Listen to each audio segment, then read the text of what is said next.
Welcome to Sales and Service TV. I'm Randy Bussey, President of Workforce Development Group, a training and coaching organization that helps companies improve customer service and increase customer retention.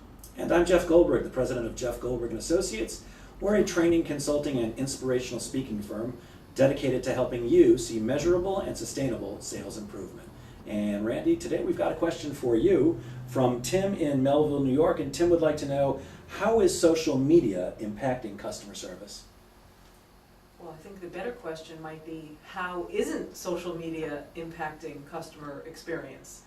You know, what used to be years ago, word of mouth, where, you know, I tell a neighbor and they tell another neighbor, and by the end of the weekend the whole cul-de-sac knows about a bad experience you had, is now word of mouse.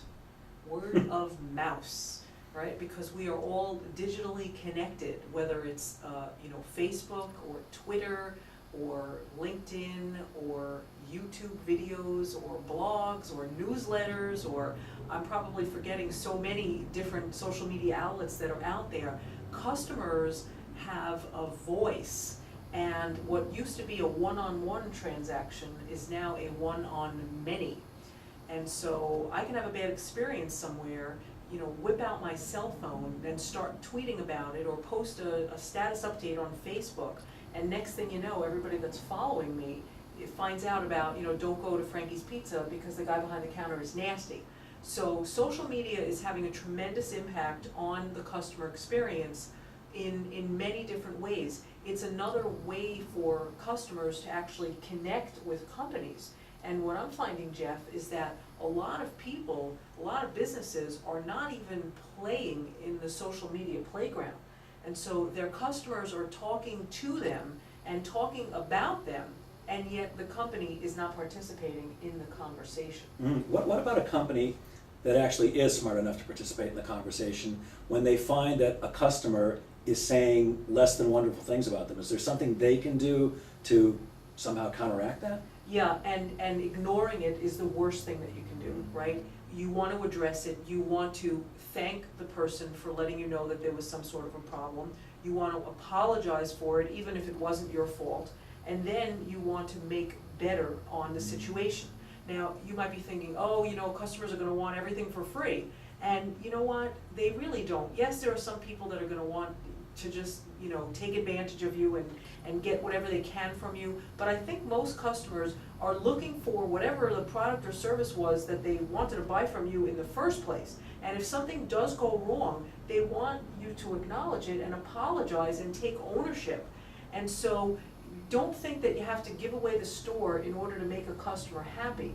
But know that whatever their request is, you need to hear them out. And don't be so quick to offer them something, because sometimes what they want isn't as much as what you were even going to offer them in the first place. I know we're running out of time, but you just said something that I completely agree with, which I've heard a number of customer service trainers say you should never do. You said apologize. Now, I completely agree that there's nothing wrong with saying I'm sorry. Do you agree? Yeah, you have to say you're sorry, because without those two words are so important to people.